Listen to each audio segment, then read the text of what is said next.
So then, Fiona, how are you? Hello, I'm good, thank you. How are you? Awesome, yeah, I'm really good, thanks, really good. I am so excited to talk about this today because I know you home educate your kids, you work from home, you're self-employed, small business owner, all of the things, and I just cannot imagine how you do it. So I've been so looking forward to this conversation. So first off, if you could tell us a bit about your business. I know that you help stay-at-home mums start up their Yeah. own business online, is that right? Could you tell us a little bit about that? Yeah, of course. So I help stay-at-home mums launch their online business specifically without having to rely on childcare or a 9 to 5 routine. Obviously, with home ed and stuff, I do not have childcare, nor do I have a routine. And I was finding that quite a lot of the advice was geared towards not people who didn't have a routine or childcare. And I really wanted, lots of people I'd spoken to, they kind of just felt like it wasn't possible at all to build a business if you had children around all day.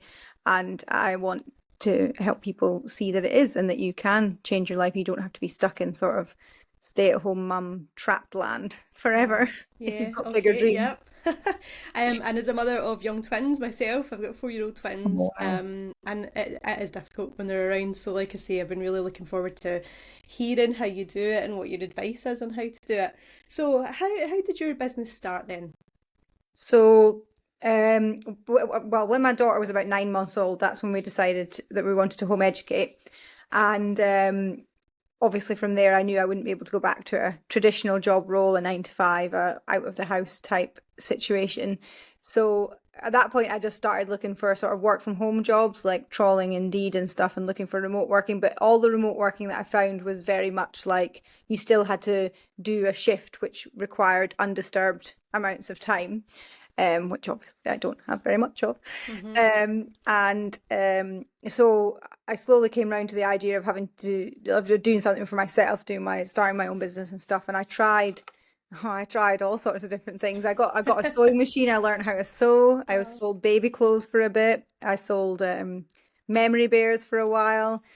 I tried to do worksheets. That didn't go very well. There was all sorts of different things I tried, and over that time, obviously, I got used to sort of working with the children around as well, and I got good at doing that, even if none of those ideas particularly Mm-hmm. took off at the time. Um, but when I started this business, and then when I was coming around to starting a business that I knew was going to do online, because I finally figured out that the online stuff is going to be the easiest for me to do because I can pick it up and take it with me. My husband's family are from Lithuania, so my children are half Lithuanian, and I like to spend time in Lithuania with them too, so they can kind of get used to the culture. So I knew that online was the way to go because I'd have to take everything with me. And I had done a few qualifications by that point. I'd done a course, and then became a certified business strategist. So I wanted to kind of encompass it all together, all the stuff I'd learned while I was working with children, all the stuff that I had learned while I was becoming a business strategist and stuff like that. I wanted to put it all together to help people who want to start a business but just don't know where to start. They think they don't have time, because they've got children around all day and there is no time, Mm-hmm. and they also just don't know the first sort of steps to take to get them going. So that's really why I started my business, because I want to help them get through those first steps and really get going on their business journey. Wow, okay. Yeah, and when your daughter was just 9 months old, so even at that young age, you knew that you didn't have enough childcare or anything that meant you could go back out to do a traditional employed nine Yeah, to five job. yeah. And just so resourceful, started thinking of other things you could do, and I love that. You were just trying different things, see if Yeah. anything like felt right. I did at the time. At the time, we decided to home ed. I did have a look at going back to work and stuff, and I had a look at nursery and stuff. I knew when got to school age it would be different, but for those first few years, I looked at it. But because I don't have like qualifications as good job wise, the jobs that I had Hmm. were sort of minimum wage. And then when I looked at childcare as well, I think I calculated it. I would come up with about £40 a week if I was to work Oh. full time Hmm. and put in childcare. And I was just like, that's so like, do I want to spend 5 days a week away from her Hmm. just to earn £40 a week? No, I absolutely No. do not. Yeah. Like it just totally wasn't worth it. So And that's this why. actually highlights such a bigger issue, doesn't it? That's, Yeah, perhaps a whole episode of its own, where the lack of childcare, lack of affordable childcare is forcing a lot of primarily mothers into this situation where we do still want to work, we want to contribute, or we have to work and have to contribute to the income. but our options all of a sudden become quite limited because of childcare, either the cost or the lack of. Yeah, 100%, definitely. Yeah, which is, I think particularly in the UK, it's something that needs to be addressed. I know it's something that's better done in perhaps Scandinavian countries and whatnot. But yeah, perhaps that's a whole episode on its Yeah. own. Yeah. Okay, so your business now, are you a business strategist and you help stay-at-home mums find something that works for them? Would that be the right sort of Yeah, description? I help them. I help them launch their own online business. So I've got a framework that I use. It's called the Start System, and we go through all the steps of that. I'll just quickly run through it. It includes Okay. super specific strategy. So having a strategy that works specifically for you and your family, your lifestyle, because obviously it's not necessarily going to be the same as someone who has a full 9 to 5 Monday to Friday. The next part is time. So identifying the time that you've got, even if you feel you don't have it, identifying the hidden time, the time leaks, the small portions of your day where you can slot things in. That's really what the time part is about. Mm-hmm. Accountability, because obviously when you're so busy with your children, it can be hard to keep yourself accountable. So I do work around accountability and external accountability, what you can do really to keep yourself committed and motivated. Resetting mindset is the R for start.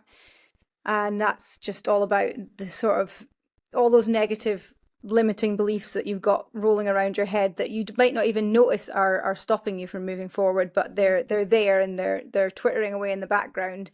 And until you start to really hear them and listen to what they're saying and sort of reframe it in a way that is more positive, not lying to yourself, but reframing it in a way that's more positive and makes more sense to you, then you're obviously able to move forward a lot better. I had a lot of information I could give people, but often for me it's my mindset that's holding me back from doing Yeah. the things I need to do. And do you find And a common limiting belief?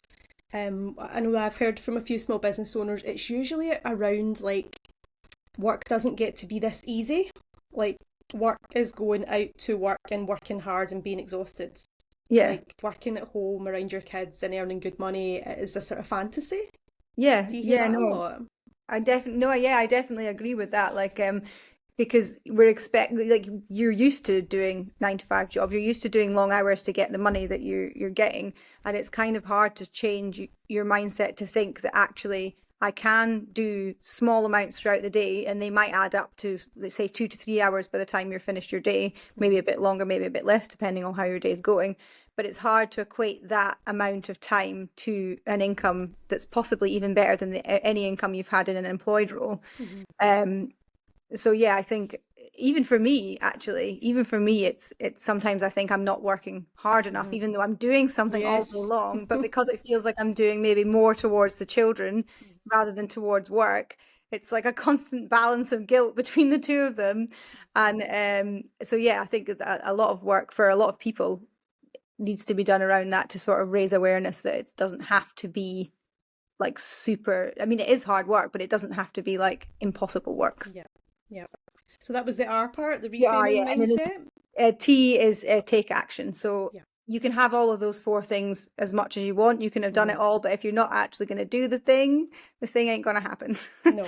So yeah, that's just the T is keeping motivation, getting going, and just not Mm-hmm. stopping really. Yeah. Yeah. And so now, do you help women then that were in the situation that you were in when you were trying different things with your sewing machine and your memory bears and all these different things? So are you now the sort of person you wish you could have found at that point?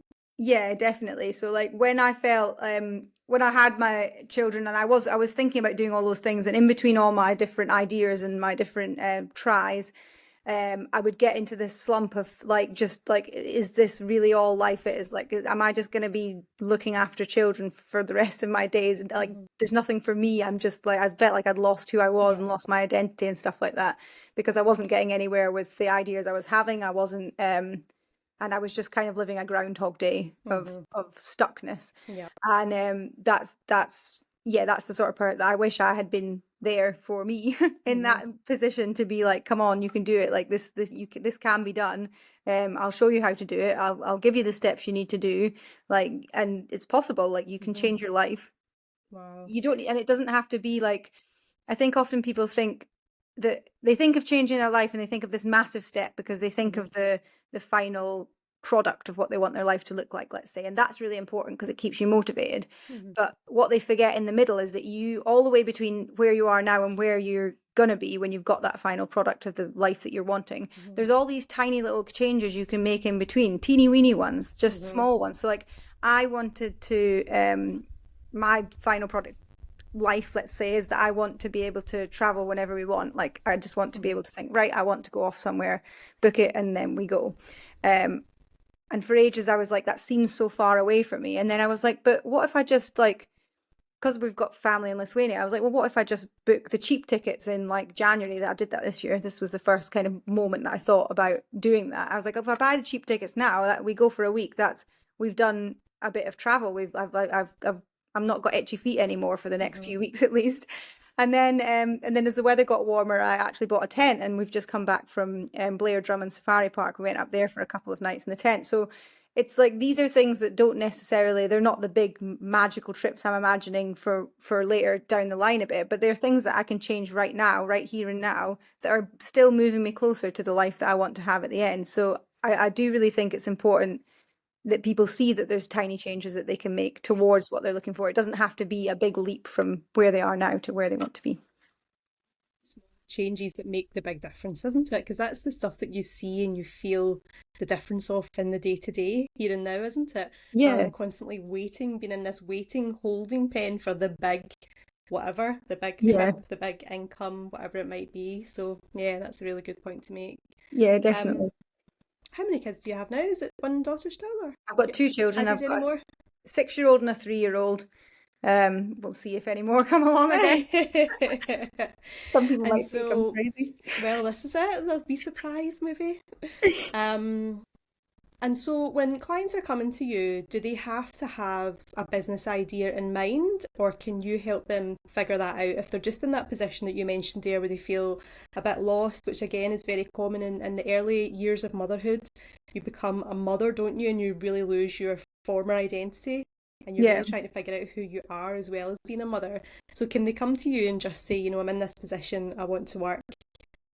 I think working for myself might be the best option here, but I just don't know what to do. And can you then help them explore that with that framework? They don't have Uh, to actually have a business idea.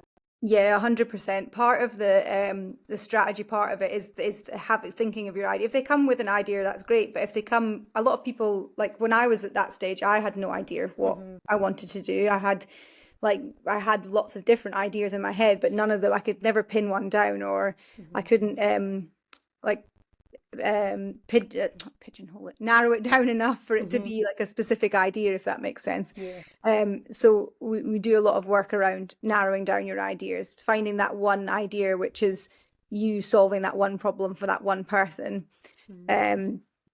So yeah, people who don't have an idea, often that's good too, because that you get to sort of bounce around with ideas, you get to brainstorm ideas, they get to get what they want off their chest. And sometimes people don't realize that the things that they do sort of on a daily basis, just like with ease, totally, like they don't see that that's something that someone else might want help with, Yeah. because it feels like common knowledge to them. It feels like something they do all the time that of course everybody knows about, whatever it is. I don't have an example off the top of my head, but you know what I mean? Like just the things that you do easily, that could be the one thing that somebody else really needs assistance with.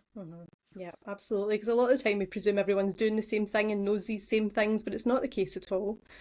Amazing. And so homeschooling then. So you said when your first child, your daughter was 9 months old, you knew that's the way you wanted to go. Was that a sort of conscious choice that you wanted to do, or something you felt you had to do to make your family situation work? I think, to be honest with you, I don't know if one's ever asked me that question in that way before. It's Really? really interesting. I think probably both, to be honest. So in terms of like, I did want to do it. I really do. I want to home educate. The idea, there's lots of reasons, but one of the main reasons is that I want them to be able to sort of follow their own interests when they're learning. Like it's easier to learn something when you're actually interested in what you're doing, which I found out as a later adult when I went back to college and I was doing a college course, and I learned so much easier than when I was at school and I was just doing what the curriculum said you needed to do. So a lot of it was to do with that, sort of just steering their education in a direction that they wanted to go. We have our non-negotiables like reading, writing, maths, like these are things we will cover, not necessarily in a, to be honest, I don't really know what the future holds. At the moment, we don't do a curriculum, but Does anyone? It's not to say we're never going to do a curriculum. I'm not against doing a curriculum, whether that, I don't, possibly not the national curriculum, but there's plenty of online schools and stuff like that. Okay. And I think as they grow and we watch how they learn, that will sort of become more clear as time goes on. So my eldest, for example, she's 6 and she's learning to read and write at the moment, and she does that primarily independently and will ask me for help when she gets stuck on, like, say, reading a word or writing a word. She likes to write cards to people, so she'll ask me what letters to write, and she'll do it while I read it out. So I'm always there to support her, but more or less they just kind of do their own thing, especially at the moment when they're still quite young. So yes, I want to do it, but I also felt like it would be best for our family, especially because we have family abroad, in that we wouldn't be then stuck or constrained to school holidays. And honestly, I think the flight costs in the holidays were like 6 times more expensive than the cheaper shoulder seasons for Lithuania anyway. I'm sure it's similar elsewhere. During school holidays, is that? Yeah, so we had to go last year in the school holidays because my brother-in-law was getting married, and I think we paid, it was either just under or just over £1,000 for all of us to travel there and back in August. And me and the girls went in January without my husband, and I paid £280. Wow. So yeah, that's quite the difference. It was 4 times more. Another issue that families are faced with, isn't it? Being confined to school holidays and the cost. Yeah, so that was kind of some of the reasons. That there's loads of, I find new reasons all the time, to be honest. But that was the initial ones. And I also just, when she was little, I think I just felt like I didn't really want to spend that much time away from her. Some days now I regret that decision, but overall it worked really well for us. So I'm really glad that we have gone down that route. But and none of these decisions are permanent. This is what I tell people all the time who are, some of my friends are thinking about doing it, and they're a bit worried about deciding. And I'm like, well, it doesn't really matter, because whether you put them in school or don't put them in school, you can change your mind at any time. Like, my children may ask to go to school when they're older, and that's something we'll consider. I'm not like, it's ultimately their choice when they get a bit older and they know what they're doing. But yeah, I can't say what the future holds. We'll see how it goes. Just open-minded, take each day, week, month, year as it comes, see what happens. They're growing, aren't they? They're still very small, so as you say, a lot could change once they start to come into their own mind. Yeah, but exactly. For now it's working. Yeah. But I need you to tell me what a day in your life looks like. Running your own business and home educating a 3 and a 6-year-old. I can't even imagine how you get anything done. So what does a typical day, your sort of structure, look like? Yeah, so I'll start with the night before, because that is when, before I go to bed, I'll always write a bit out about the day I've had, what I've been doing or whatever. And I'll always write what I need to do tomorrow. Normally this is like business wise, sometimes some other stuff comes into it, but normally it's just for the business, so I can keep myself on track. So I'll write down the things I want to get done the next day, so that they're in my mind when I go to bed, and when I wake up I've got a list there ready and waiting for me. I also have a weekly to-do list, but they do match up with each other more or less. Excuse me. And what I tend to do is just try and make every task that I have to do as small as possible. So if it's a bigger task, like writing a blog post, for example, I'll chunk it up into writing down the outline.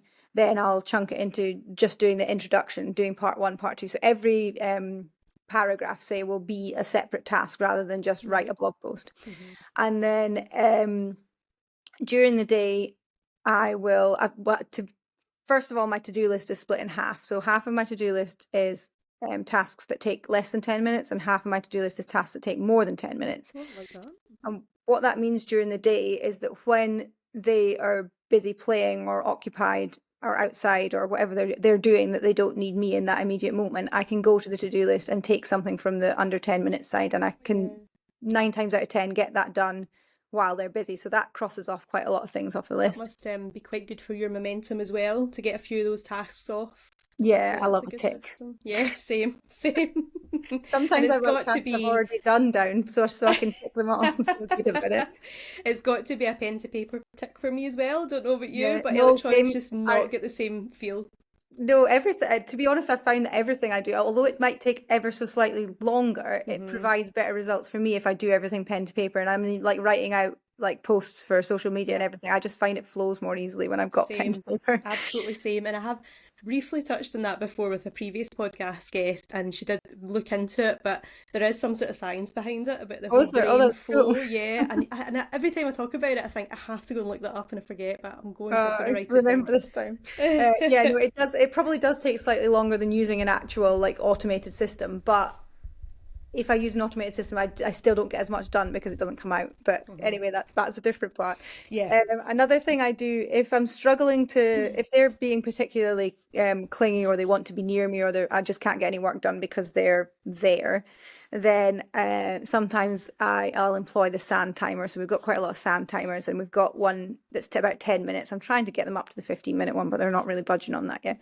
So what I do is I set the timer for 10 minutes, and it's specifically use a sand timer because they can see how much time they've got left. So they're watching it and they know when their time's up. They don't normally watch it though. And I'll sit on the couch and I'll have my laptop open, not my phone, because they don't associate my phone with work. They just think I'm Yep. I have that being problem as lazy. well. So Yeah. laptop open on the couch, and they'll play beside me for my 10 minutes, sorry, and I'll get some work done, and then we'll flip the sand timer back over and we'll read a book for 10 minutes, or I'll do whatever they want me to do for 10 minutes. So they get 10 minutes of me, and then we'll go back again and I'll go back to work, and we'll do that for as long as they um can take it. Okay. Yeah, And that's good. That's good. yeah, Hmm. and longer tasks I ordinarily leave till they're in bed. They go to bed between 7 and 8, depending on the sort of day they've Yeah. had. And I'll keep the longer tasks for when they're in bed. I did get into a time where I just had absolutely no time for myself at I was all. I gonna wasn't say doing that. anything I liked. And I have, I say I have a Friday. I Friday evening. I'm supposed to not do any work at all, but it normally translates to me. Normally I eat with them, but on a Friday my husband cooks for me, so I eat after they go to bed, and I'll watch an episode of whatever I'm watching on telly. It's probably rubbish. I'll watch an episode of something, and then I'm supposed to not do any work, but sometimes I'll pick up my phone maybe and Oh, it's hard, do some isn't chatting and it? stuff. But just having that time that I know is for me and only me is Hmm. useful, particularly if I'm tired or something. I can just I like slob know. about. But yeah, like there's even little bits during the day. So like when I'm putting them to sleep, I'll read my Kindle and stuff like that. So that gives me like 15 minutes of something other than work or children. And yeah, it's it can be a long day. So like one of the things I've had to do for myself and what I talk about a lot with clients is that when you're a stay-at-home mum and you're doing all this with children around, you can't feel guilty if you get to the end of a day and it hasn't gone the way you planned it to go, because it's so unpredictable. Like you don't know when you wake up in the morning.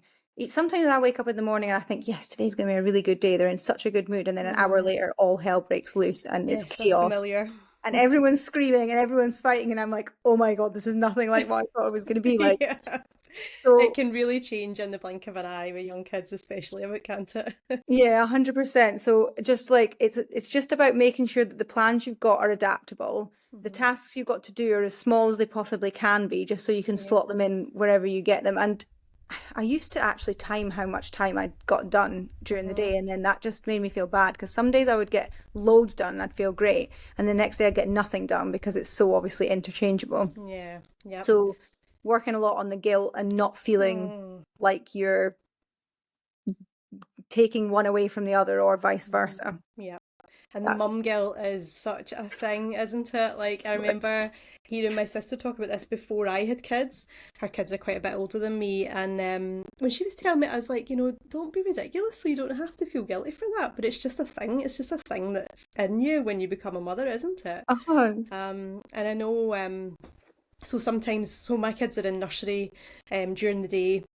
I sort of wrap up work about 2, maybe take the dog a walk. I need to have that sort of transition from work to collecting them at 3. Yeah. Um, but if that's not quite gone to plan and I've worked on a bit and I've gone to collect them and I might need to, when they get home, grab my phone just to reply to a couple of quick things, I just feel so bad because I think they're home, it's their time. Like, but you're just doing your best. Like, I don't Yeah. love them any less, or No, I know. So that must be a really hard thing to manage, but it sounds as if you're really on to something with the little sand timer there, because it's communicating to them that you need this time and that they will get their time. And it's something I'm instilling in the kids are trying to all the time about patience. Yeah. You know, you know.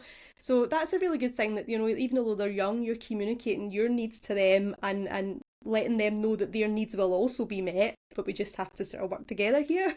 Yeah, definitely. And at the beginning, like when they were really young and I hadn't got to this place that I'm at now, Mm-hmm. I was just giving, like, there was no, this is like, I need to do something and you need to wait. It was all like them, which was obviously possibly and probably part of the problem of me feeling like I had no identity Yeah. left, because it wasn't.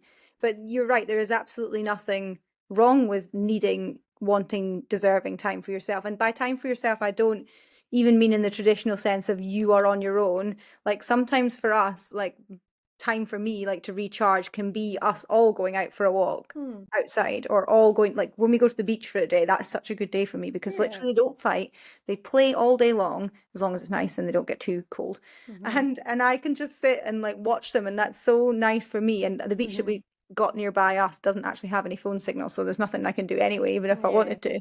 That's good. um yeah, so it's just about sort of, it's less of a balance because you're obviously together all the time, and more of a blend. This is what I feel like Mm-hmm. with home ed as well. Like people ask me how it's going, but because we don't specifically do like this is learning time and this is normal life, it's just all kind of one.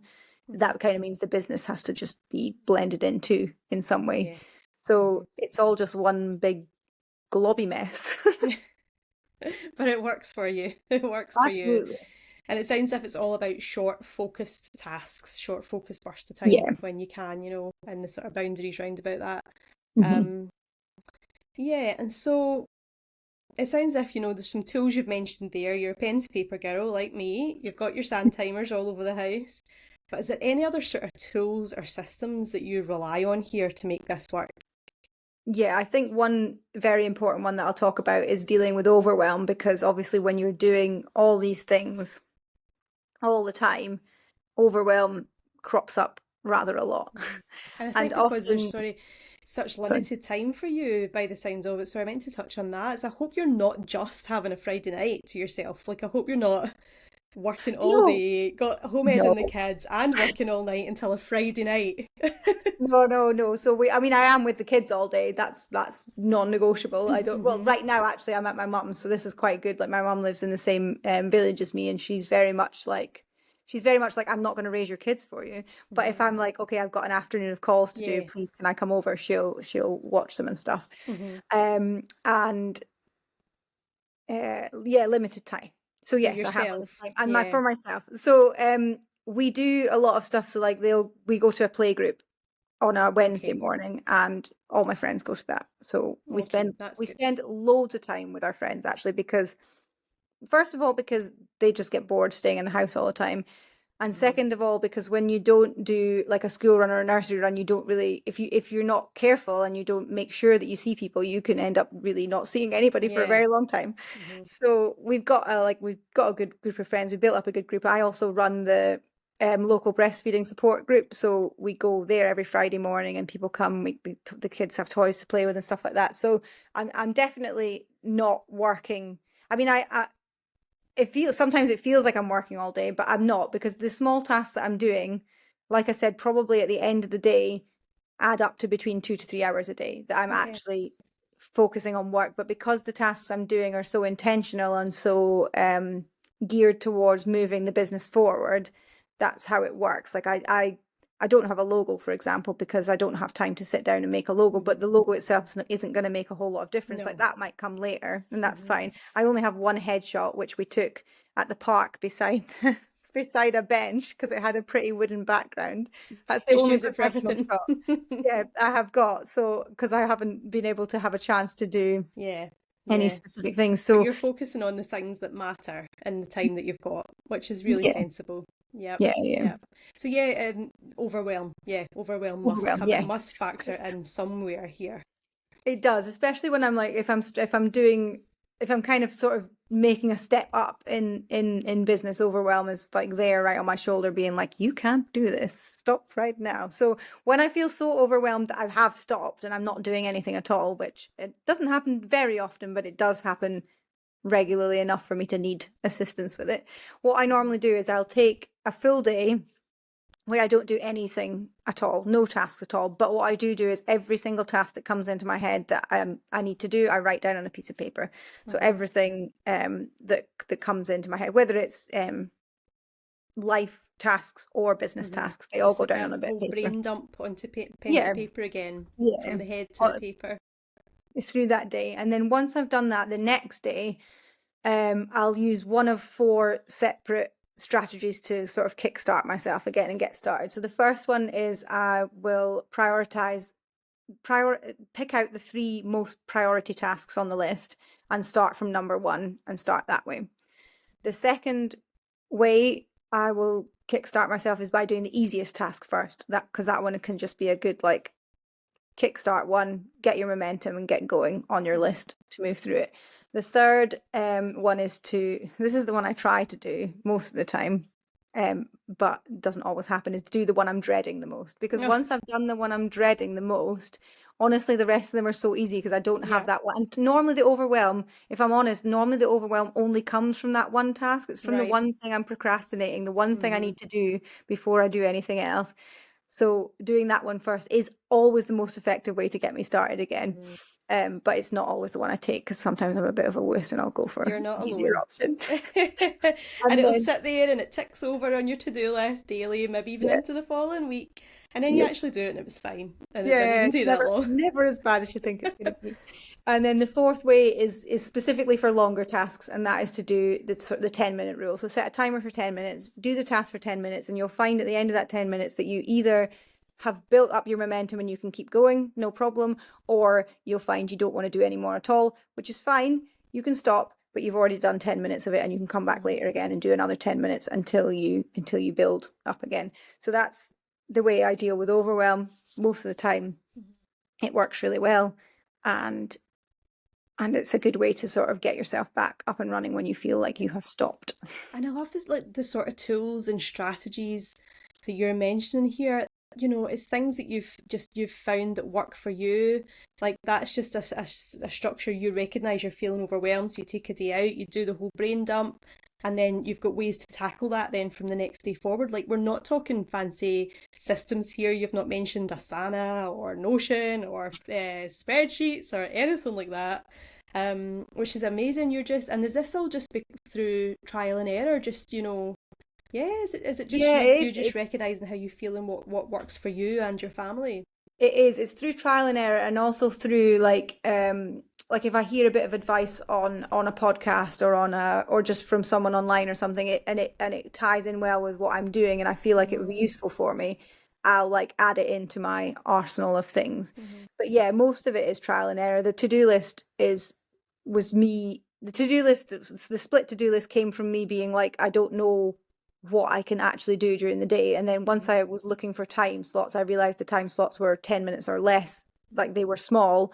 And then that's when I had to start breaking everything down. So yeah, it's all just been through, and it's not even been like recent, it's been trial and error since she was 9 months old, since I've been trying all these different things. And I've just been able over time to sort of put them into like structures so that they're teachable and so that I can follow them myself. I haven't actually, a lot of people who work with their children probably think I'm crazy, but I haven't used any of these like Asana or Notion or any of these like planner things just because it doesn't work for me. It slows me down more than anything. Like a pen and paper for me is absolutely fine. Like, and there's nothing wrong with. You're preaching to the converted. There's nothing wrong with doing it the old way.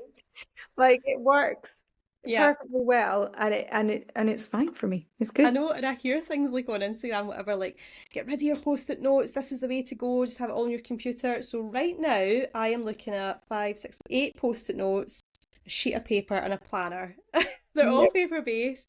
They're all serving a purpose. Yeah, and that works for me. One big book and everything. And it works for you.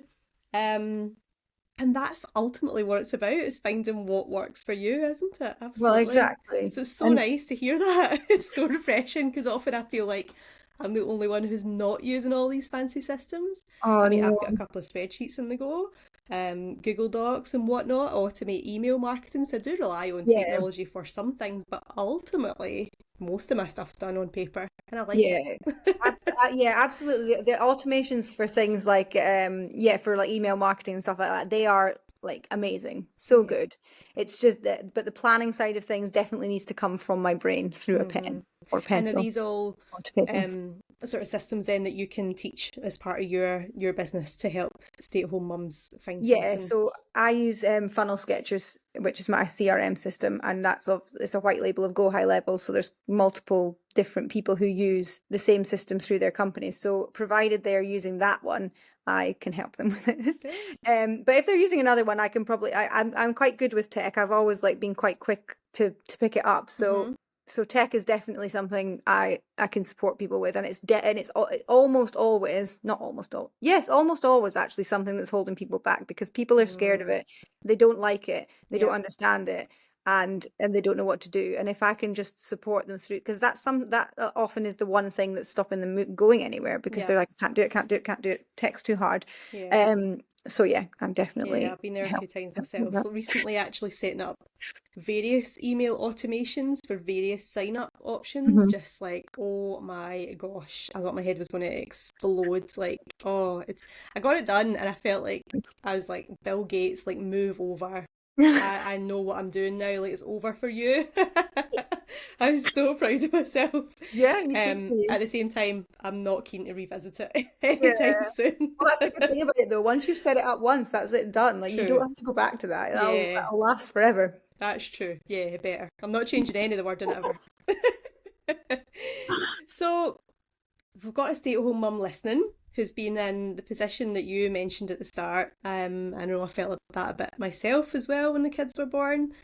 Like, you've just, like, you were in a career beforehand, whether it was self-employed or employed. You've had your pregnancy, you've had your baby or babies in my case, and then you're in the thick of it and you're thinking, how on earth is this going to work for me going forward? Like, I don't know if I can return to my employed job. I want to do something else. So, what sort of piece of advice would you give to her that's listening?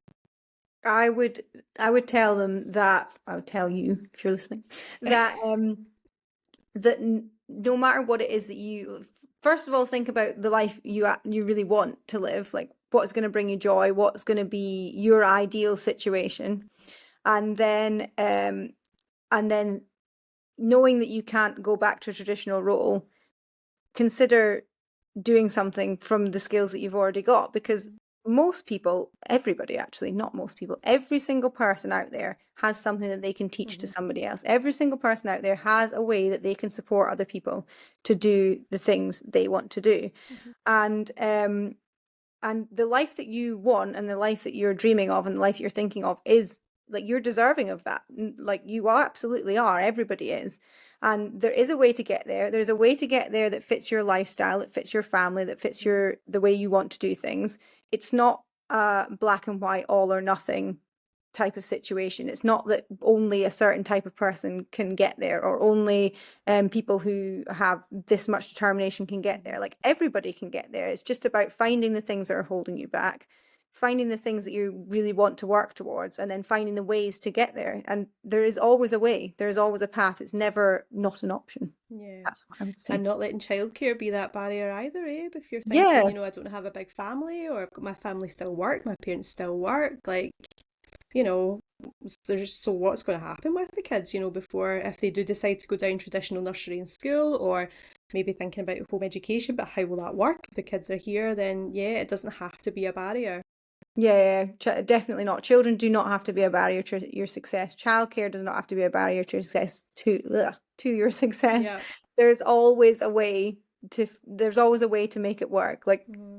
look at me. Like I'm doing it with scraps. I'm Yeah. building a business on scraps of time, Yeah.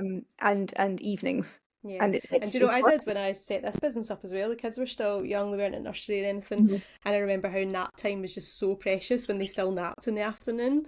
And then I'd just be like, and sometimes like folding a washing, typing, folding, typing, hanging a Yeah, washing out, cleaning bottles, whatever it might be. Somehow you just get it done, don't you? you Like do. just like you said, these short, focused bursts of time. Like you must be the queen of doing things in 10 minutes.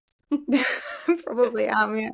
Probably Give me am. 10 minutes, like anything, that's fine. I'll tackle it in 10 minutes. Yeah, yeah, Brilliant. And Fiona, you've got a free guide for us as well, haven't you? That's round about getting stuff done with kids. Then a lot of yeah. what we spoke about sort of collated into Yeah, that yeah, today. finding the time to grow your business as a stay-at-home mum. It's got a couple of things we've talked about today actually, and a couple of the strategies we've mentioned today, and a few more in there which off the top of my head I don't know, but you can find them out. But that's why we want to download the guide to find out, and I will put the link Exactly. to that in the show notes. Amazing. And where can we find you then, Fiona, online if anyone's listening, looking for more information, wanting to chat with you, or just come along and Yeah, follow sure. along So your adventures? yeah, so I'm on Instagram underscore Fiona Sim. I also have a Facebook profile, which is just Fiona Sim, and I've got a free Facebook community as well called the Stay at Home Mums Business Hub. So you can find me in any of those places. That's really important, isn't it? The Facebook group. Again, that sense of Yeah, community. If you're at home and you're feeling like you're the only one feeling like yeah. this and thinking like this, you're 100% you're not. You're No, definitely you're not. not. Yeah, and that's Come why and find Facebook us. groups are really good, We're eh? all there. Amazing. And do you think there's anything then that we've not spoke about that you'd really like to let anyone know or talk about, or have we covered everything? I'm on the spot now. No pressure. If you think we've covered everything, that's absolutely fine. I think we Yeah, have. I think we've spoke about a yeah, lot we there. spoke about loads of things. Yeah, and sometimes it's just a matter of sharing your experience that can be so helpful to Yeah, someone else to make them think that is actually possible for me. I'll probably think of some the second we stop, but yeah, I think we've covered. I think we've covered lots. If you think of anything, you can always fire it over and I can always add it into the show notes. Yes. But no, that's been really interesting, Fiona. I was so looking forward to this conversation because I just couldn't imagine how it works. Because I know if I'm trying to get anything done around about the kids, it's just either doesn't feel possible for me or I feel so bad that I just Yeah, abandon it. And then it can often eat into like evenings or whatever, and I'm tired, I've been yeah, working, I've been running a bit after kids and whatnot. You're tired at night. I'm pretty spent, like come about 8 o'clock. definitely. Yeah, So that is fascinating to hear that it doesn't have to be like you're not looking for like a full day's work here where your kids are sat with the books, you're just you're being respectful of each other's time, you're communicating well what you want to do, what they want to do. Like it sounds like a really good setup. So well done because it's not thank you. easy. So yeah, bravo. Hats off to you and all that, definitely. And it's gave me a few ideas as well for the Oh, upcoming good. summer holidays. Yeah, I know. I'm I taking in all the advice for that. Um, as to how to structure our day and just not completely lose myself. I love my work, so I also love my yeah, children, of course. But I'd like to have a bit of both, and I think that's okay. So absolutely. I reckon I'll be ordering a couple of sand timers tonight. I You are think amazing. that's going to be the first step. 'Cause I think they'll actually really would like that as well. It'll feel like a bit Yeah, of a game in itself. yeah. We use one for toothbrushing as well. Oh yeah, that's a good one. That's a good one. Yeah, yeah. Especially my little girl is so thorough. As boy girl I've got, Yeah, and my little girl's so thorough with brushing her teeth. But my boy would easily just stick it in his mouth, take it back out, and go all done. yeah. I'm finished. Yeah. So thank you so much for your time. Thank you for sharing your story with us. I've got absolutely no doubt that that will help the people that are listening know what's possible for them, and be able to move into something that they love, that they enjoy, and working round about their kids and not allowing that to be a barrier. So thank you so much. Thank you for having me. I really enjoyed it. Pleasure. Take care. So I'm just going to stop this, Fiona, and if you just